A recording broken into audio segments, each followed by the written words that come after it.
દાહોદના લીંબડીમાં પોલીસે ફૂટ પેટ્રોલિંગ કરતા અસામાજિક તત્વોમાં ફેલાયો ફફડાટ. પોલીસે પાસા તડીપારના ગુનામાં સામેલ આરોપીઓની યાદી તૈયાર કરી. ભૂમાફિયાના 8 વાહનો ઝડપી પાડી 16 લાખ દંડ વસૂલ્યો. અસામાજિક તત્વોને લઈને ધારાસભ્ય પ્રવીણ માળીએ લોકોને કરી અપીલ. અસામાજિક તત્વોનો ત્રાસ હોય તો પોલીસને જાણ કરવા વિનંતી કરી. પોલીસ અને સરકાર કરશે કડક કાર્યવાહી.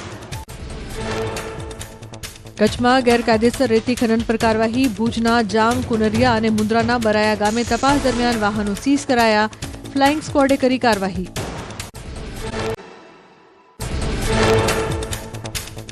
રાજ્યમાં આગામી 3 દિવસ અંગ દઝાડતી ગરમી પડશે. 3 દિવસ હીટવેવની હવામાન વિભાગે કરી આગાહી. કેટલાક શહેરમાં 41 ડિગ્રીને પાર જઈ શકે છે તાપમાન.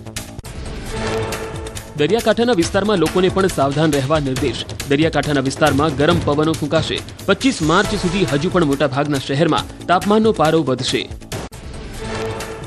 રાજ્યના 13 શહેરમાં 37 ડિગ્રીથી વધુ તાપમાન નોંધાયું, જ્યારે રાજ્યના 12 શહેરનું તાપમાન 22 ડિગ્રીથી નીચે નોંધાયું, જ્યારે 40.1 ડિગ્રી સાથે રાજકોટ રાજ્યના સૌથી ગરમ શહેર તરીકે જોવા મળ્યું. માર્ચના અંતમાં માવઠાની અંબાલાલ પટેલે કરી આગાહી. કચ્છ, દક્ષિણ મધ્ય ગુજરાત અને ઉત્તર પૂર્વ ગુજરાતમાં પડી શકે છે હળવો વરસાદ. દક્ષિણ ગુજરાતમાં વાદળછાયું વાતાવરણ રહેશે. એપ્રિલ મહિનાની શરૂઆતમાં હવામાનમાં પલટો આવવાની અંબાલાલ પટેલની આગાહી. 29 માર્ચથી એપ્રિલના શરૂઆત સુધીમાં કેટલાક વિસ્તારમાં પડી શકે છે છાંટા.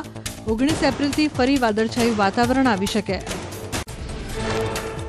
20 એપ્રિલથી ગરમીમાં થશે વધારો. 26 એપ્રિલથી કાળઝાળ ગરમી પડવાની થશે શરૂઆત. રાજ્યના કેટલાક ભાગોમાં 42 થી 45 ડિગ્રી તાપમાન રહેવાની શક્યતા.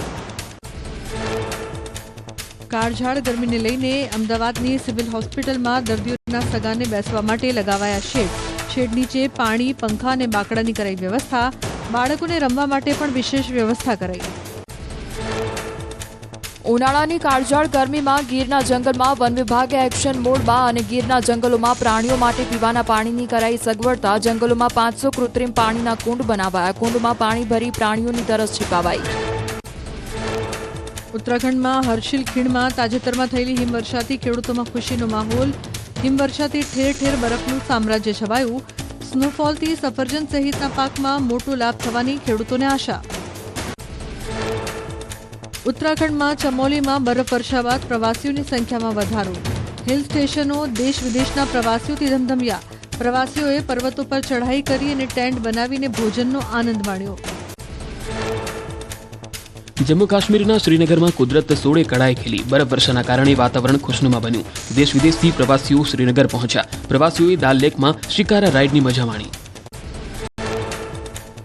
હિમાચલ પ્રદેશના લાહોલ સ્પીતિમાં સ્થિત સિસ્સુમાં યોજાઈ સ્નો મેરેથોન. યુવાનો મહિલાઓએ લીધો સ્નો મેરેથોનમાં ભાગ. કડકડતી ઠંડીમાં બર્ફીલા રસ્તાઓ પર લગાવી દોડ. દેશ વિદેશના 250થી વધુ સ્પર્ધકોએ લીધો ભાગ.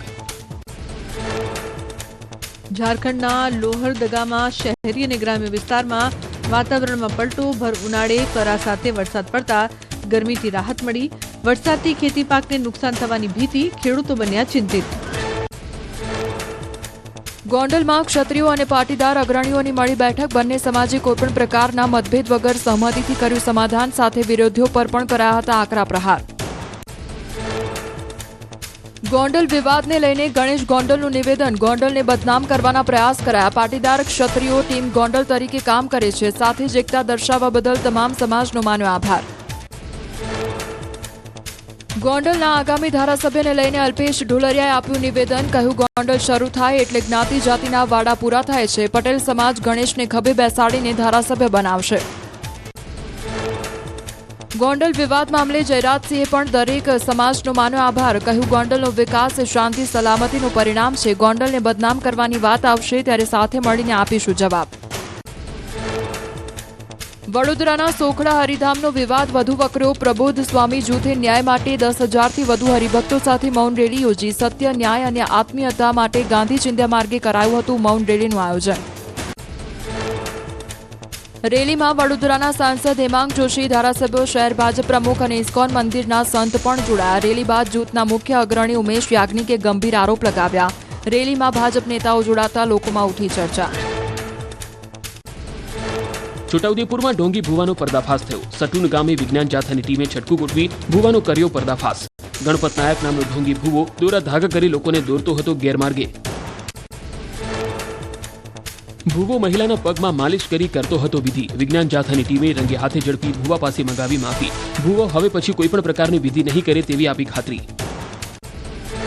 દ્વારકામાં સરકારી અધિકારીના નામે રોફ જમાવતા યુવક યુવતી ઝડપાયા. ખંભાળિયામાં પોલીસે અધિક કલેક્ટરના નામથી ચાલતી ખાનગી કાર પકડી. અધિકારીના નામનું નકલી બોર્ડ લગાવી કરતા હતા સિંહ સપાટા. જેલ પંચમતિયા નામના વ્યક્તિની કાર પર આરએસી અને એડીએમ અધિક કલેક્ટરની પ્લેટ લગાવવામાં આવી. પોલીસની કારમાં હોય તેવી ઇમરજન્સી લાઇટ લગાવી જમાવતા હતા રોફ. ખંભાળિયા પોલીસે ગુનો નોંધી બંનેની કરી ધરપકડ.